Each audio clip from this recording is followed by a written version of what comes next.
Fala pessoal, beleza? Hoje eu vou explicar como é feita a troca de um EBS root no console de uma forma automatizada, dispensando aquele método antigo que você criava o snapshot, alterava o disco de root, desatachava e atachava novamente.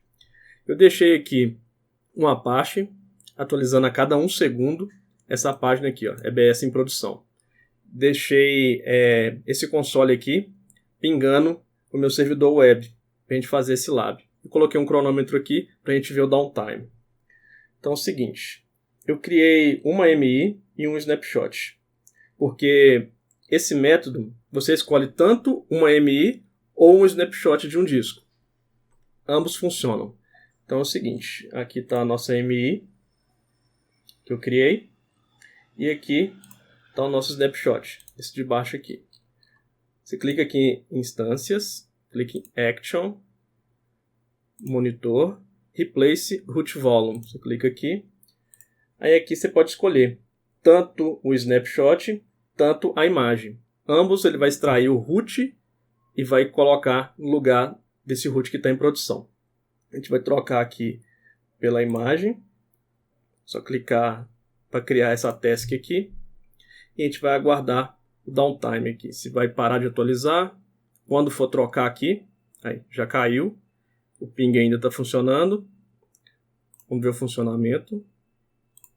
Aí já parou. Deu um start aqui. Volume aqui.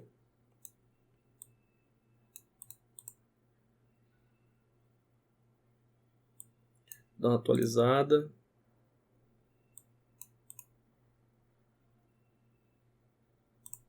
Dá uma atualizada. Esse daqui é o root de produção. Esse daqui é o que ele subiu. Aqui, ó. Ele está desatachando automaticamente. Atachou de cima. Agora eu vou aguardar aqui o ping e o site voltar a funcionar. Aí, voltou.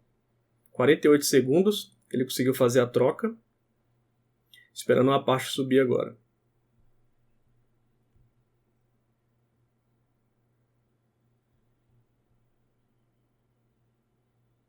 Pronto. Aqui estava a EBS de produção, agora está a EBS backup.